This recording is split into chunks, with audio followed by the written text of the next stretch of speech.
함께 하나님의 말씀을 보겠습니다. 예레미야서 33장 1절에서 13절까지 말씀입니다.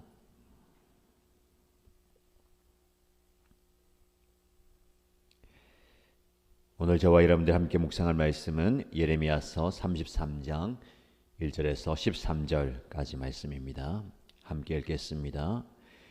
예레미야가 여전히 근위대 뜰 안에 갇혀 있을 때에 주님께서 그에게 두 번째로 말씀하셨다. 땅을 지으신 주님, 그것을 빚어서 제자리에 세우신 분께서 나에게 말씀하셨다. 그 이름이 주이신 분께서 말씀하셨다. 네가 나를 부르면 내가 너에게 응답하겠고 내가 모르는 크고 놀라운 비밀을 너에게 알려주겠다. 바빌로니아 사람들이 흙 언덕을 쌓고 쳐들어와 무너뜨린 이 도성과 도성 안의 건물들과 유다 왕궁들을 두고 나 주 이스라엘의 하나님이 말한다. 유다가 뭉쳐서 바빌로니아 사람들과 대항하여 전쟁을 감행하였지만 마침내 나는 이 도성을 나의 분노와 노여움으로 죽은 사람들의 시체로 가득히 채웠다. 나는 그들의 모든 죄악 때문에 이 도성을 외면하였다. 그러나 보아라, 내가 이 도성을 치료하여 낫게 하겠고 그 주민을 고쳐주고 그들이 평화와 참된 안전을 마음껏 누리게 하여 주겠다. 내가 유다의 포로와 이스라엘의 포로를 돌아오게 하여 그들을 옛날과 같이 다시 회복시켜 놓겠다.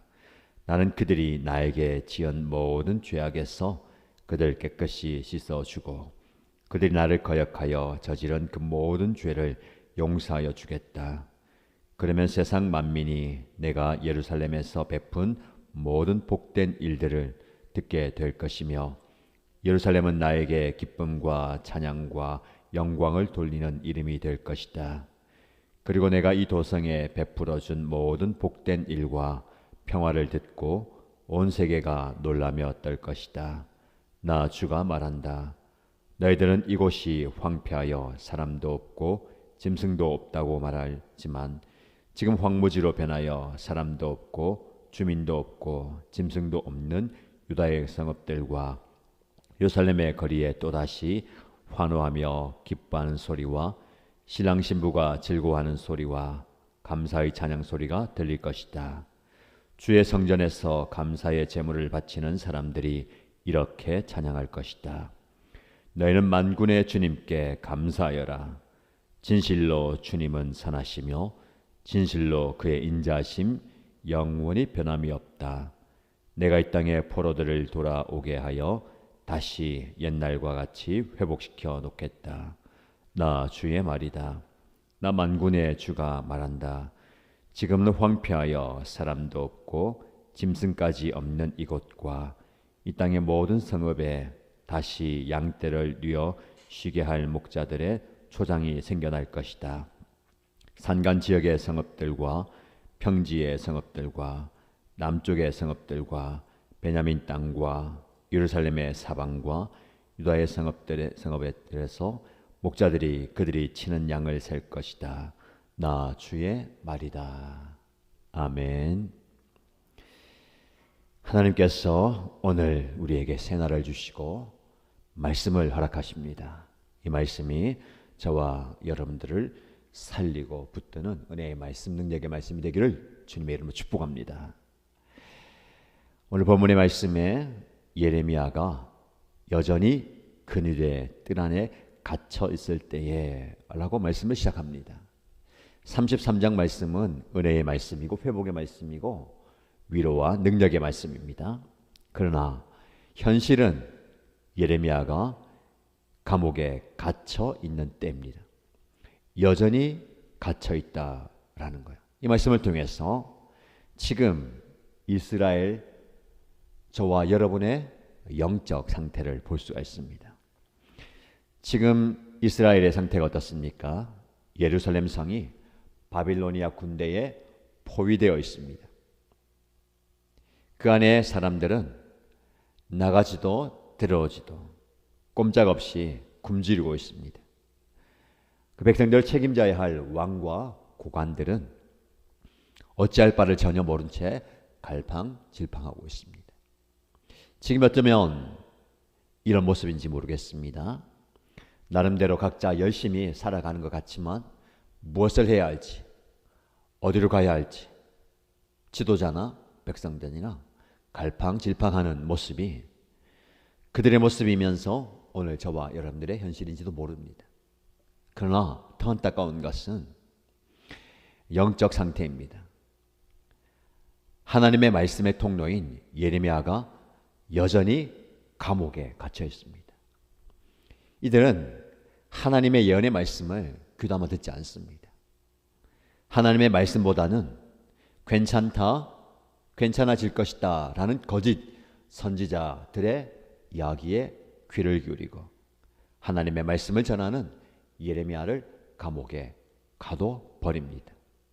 이것이 오늘의 저와 여러분들의 영적 상태인지도 모릅니다. 힘들고 어려울 때에 상황과 환경의 변화를 구하고 기대합니다. 정작 하나님의 말씀에는 귀를 닫아버리는 우리의 모습, 오늘의 모습은 아닌지 돌아보면 좋겠습니다. 예레미야가 감옥에 갇혀서 아무것도 할 수 없는 상황, 내 힘으로 전혀 무엇도 할 수 없는 그 상황 가운데 주님께서 그에게 두 번째로 말씀하셨다라고 오늘은 말씀은 우리에게 전합니다. 전에도 하나님 말씀하셔서 하나님의 말씀을 붙들고 이스라엘 백성들 앞에 선포했죠. 그 결과가 어떻습니까? 하나님의 말씀을 전했을 때에 자신의 사명을 감당할 때에 그는 감옥에 갇히게 됩니다. 여전히 그는 감옥에 갇혀 있습니다. 그런데 하나님의 말씀이 임하는 겁니다. 이 말씀을 통해서 우리가 중요한 영적 교훈을 얻을 수 있습니다. 여전히 감옥에 갇혀 있고 여전히 상황은 어렵고 힘든 그 형편 가운데 하나님은 우리에게 말씀하시죠. 이 말씀이 우리에게 있다는 것이 큰 위로이고 소망이 됩니다. 여러분에게 하나님의 말씀이 임하는 것을 귀하게 여기시기 바랍니다. 여전히 감옥에 갇혀 있을 때, 여전히 나는 아프고 힘들고 어렵다. 그 때문에 낙심하지 마십시오. 사명자는 여전히 상황과 환경은 변함없이 나를 어렵게 만들고 내 마음을 힘들게 하더라도 말씀을 붙드는 겁니다. 여러분에게 이 말씀이 임하길 축복합니다. 그런 의미에서 오늘 이 새벽에 말씀의 자리에 오신 여러분들 환영하고 축복하고 은혜를 전합니다.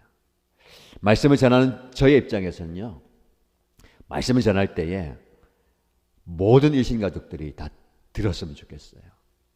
현장에서 들었으면 좋겠고 온라인으로 접속했으면 좋겠고 시간이 지나서도 유튜브에 접속해서 말씀을 들었으면 좋겠습니다. 개인적으로 말씀을 보면 좋겠어요. 그런데 그럼에도 불구하고 그 말씀의 자리에 없는 분들이 계시단 말이죠. 안타깝습니다. 하나님의 말씀이 임한다는 거 얼마나 큰 은혜고 축복인지 모릅니다. 근데 우리는 말씀보다 중요한 것이 뭡니까? 여전히 갇혀있는 그 상황이야. 많은 사람들이 자신의 상황에 갇혀 있습니다. 자신의 감옥에 갇혀 있어요. 스스로 그 감옥에서 벗어나오지 못합니다. 내 형편이 이런데, 내 상황이 이런데, 내가 이렇게 바쁘고 분주하고 급한데 어떻게 말씀의 자리에 갑니까? 말씀을 펼칠 수 있습니까? 유튜브 접속해서 15분 시간 내는 것도 쉽지 않아요. 여러분, 자신의 감옥에 갇혀 있어서 그래요. 그 감옥에서 나와야 됩니다. 물리적으로 나오지 못해도요, 영적으로 나와야 됩니다. 의도적으로, 의지적으로 결단하면서 말씀의 자리에 나와야 되는 거예요. 그런 의미에서 이 말씀을 듣고 있는 여러분들은요, 정말 복된 사람입니다. 어떤 말씀이 주어집니까?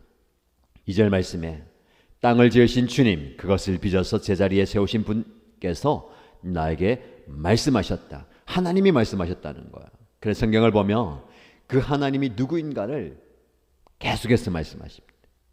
땅을 지으신 주님, 이 천지를 만드신 분이에요. 그 만드신 하나님께서 이 모든 것들을 제자리에 세우신다. 하나님의 뜻대로 모든 것을 운행하신다라는 겁니다. 그 하나님이 나에게 말씀하셨다. 그 이름이 주이신 분께서, 여호와께서 말씀하신다. 이 천지의 주인 되신 하나님이 나의 주인 되신다라는 겁니다. 3절 말씀이죠. 네가 나를 부르면 내가 너에게 응답하겠고 네가 모르는 크고 놀라운 비밀을 너에게 알려주겠다. 우리가 7월에 예레미야 말씀 묵상하면서 요절 암송 구절이죠. 너는 내게 부르짖으라. 내가 네게 응답하겠고 네가 알지 못하는 크고 은밀한 비밀한 일을 너에게 보여주겠다라는 말씀입니다. 부르짖으라라는 말씀에 집중하지 않겠습니다. 사실 오늘 말씀해 보면 새 번역에는 부르짖으라라고 되어 있지 않고요. 네가 나를 부르면이라고 되어 있어요. 누구를 부릅니까? 천지의 주인 되시는 하나님을 부르라. 나를 부르라. 많은 사람들이 부르짖지도 않을 뿐만 아니라 하나님을 부르지 않습니다. 자신의 감옥에 갇혀서 그 감옥을 벗어날 수 있는 누군가를 부르는 거야. 나를 좀 도와주십시오. 나를 좀 위로해 주십시오. 내 마음을 좀 알아주세요. 사람을 찾아요. 때로는 권력을 찾고 돈을 찾고 힘을 찾는지도 모르겠습니다. 그러나 하나님은 분명히 말합니다.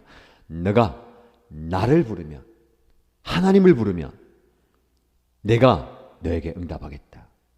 내가 모르는 크고 비밀한 일을 너에게 보여주겠다. 이게 중요한 것은요, 내가 하나님입니다. 여러분 정말 하나님을 부르시고 계십니까? 하나님을 불러야 됩니다. 그래서 이후에 말씀해 보시면 너가 모르는 크고 놀라운 비밀, 이것은 이스라엘 백성들의 구원을 말하는 거예요. 하나님은 우리가 알지 못하는, 우리가 생각지도 못했던 크고 놀라운 일들을 계획하고 진행하십니다. 우리는 소견이 좁아서 그저 내 시선에 갇혀 있어요. 내가 보는 것 여기 갇혀 있어요. 이게 다라고 생각합니다. 하나님은 내가 모르는 것, 크고 놀라운 비밀을 너에게 알려주겠다. 기도는 이겁니다. 눈이 뜨이는 거예요. 지금까지 나는 감옥에 갇힌 내 모습만 보다가 하나님을 찾으면 하나님께서 내 눈을 열어서 크고 놀라운 비밀을 보게 하시는 겁니다. 이 비밀은 구원의 비밀이에요. 하나님의 구원 계획, 놀랍게 회복시켜 주시는 모습입니다. 이후에 말씀 보면 내가 그들을 옛날과 같이 다시 회복시켜 놓겠다. 내가 이 땅의 포로들을 돌아오게 하여 다시 옛날과 같이 회복시켜 놓겠다. 옛날과 같이, 이전처럼, 처음처럼, 이전과 같이 회복시켜 주겠다라는 겁니다. 여러분에게 이런 회복이 일어나길 축복합니다. 이 예전이 언제일까요? 여러분에게 주고한다면 참 좋았던 시절 그걸까요? 괜찮았던 시절? 여러분 아닙니다. 이 옛날은요 완전 옛날이에요. 하나님이 우리를 처음 창조하셨던 그 시기, 하나님께서 창조주로 말씀하시잖아요. 땅을 지으신 하나님. 단지 그냥 땅을 회복시키는 게 아닙니다. 잃어버렸던 땅을 돌려주겠다, 잃어버렸던 재산을 돌려주겠다, 잃어버렸던 기쁨을 돌려주겠다 아니고 진짜 궁극적인 회복은 무엇입니까? 에덴 동산에서 하나님과 완전한 교제를 누렸던 그 모습으로 새 창조를 한다는 겁니다. 새로운 창조. 예수 믿는다는 것은요 이렇게 새롭게 태어나는 겁니다. 그냥 내 현실 가운데서 예수 믿어서 조금 형편이 좋아지는 것, 내가 원하는 것, 내가 기도하는 것 이루어지는 것 그 이상입니다. 완전히 새롭게 되는 것. 하나님이 새 언약을 말하는 게 이거예요. 내가 너를 새롭게 하겠다. 새로운 창조. 여러분의 가정과 여러분의 삶의 현장과 우리 연합교회와 이 땅이 이런 은혜를 경험하면 좋겠습니다. 옛날과 같이 다시 회복시켜 놓겠다. 완전한 하나님의 기쁨의 장소, 그것이 어디입니까? 에덴 동산의 모습이면서 하나님이 궁극적으로 나중에 주실 그 영원한 새 하늘과 새 땅의 모습이에요. 이걸 우리에게 회복시켜 주겠다는 겁니다. 우리 땅에서 우리가 이것을 완전하게 누릴 수는 없지만 가정에서, 목장에서, 교회에서 신앙생활을 하면서 누려야 됩니다. 근데 궁극적인 주체가 누굽니까? 오늘 본문의 말씀 보면 내가 말씀하세요. 이 내가 누굽니까? 하나님이에요. 하나님이 하셔야 됩니다. 하나님이 하시도록 내어드려야 됩니다. 여러분이 아니고 제가 아니고 하나님이 하시는 거예요. 왜? 11절 하반절에 보시면 너희는 만군의 주님께 감사하여라. 진실로 주님은 선하시며 진실로 그의 인자하심 영원히 변함이 없다. 하나님이 누구신가를 다시 한번 말씀하시는데 하나님은 선하시며 인자하시다라는 거예요. 이걸 좀 깊이 묵상하십시오. 하나님 우리를 사랑하시는데 어떻게 사랑하시죠? 한결같이 끝까지 변함없이 영원토록. 예레미야의 핵심이 이겁니다. 하나님이 우리를 얼마나 사랑하시는지 처음과 끝이 여전합니다. 변함없이 한결같이 끝까지 영원토록. 우리는 그렇지 않잖아요. 중간에 배신하고 배반하고 등 돌리고 외면하는데 하나님은 그렇게 사랑하신다. 그 하나님을 선하시다. 토브. 하나님이 세상을 만드실 때에 보시기에 좋았더라. 이게 토브예요. 너무너무 하나님이 좋으시. 그 상태로 회복시켜주는 겁니다. 그의 인자하심이 영원하다. 하나님은 끝까지 우리를 신실하게 사랑하시는데 헤세드의 사랑, 긍휼하심. 이 두 가지가 오늘 말씀의 핵심입니다. 인자하시며 선하신 그 하나님의 사랑을 오늘 경험하시고 그 사랑 안에 거하는, 그리고 하나님을 부르시기 바랍니다. 다른 존재가 아니라 하나님을 찾고 하나님을 부르실 때에 하나님께서 여러분에게 말씀하실 겁니다. 그 하나님을 경험하는 저와 여러분 되기를 주님의 이름으로 축복합니다.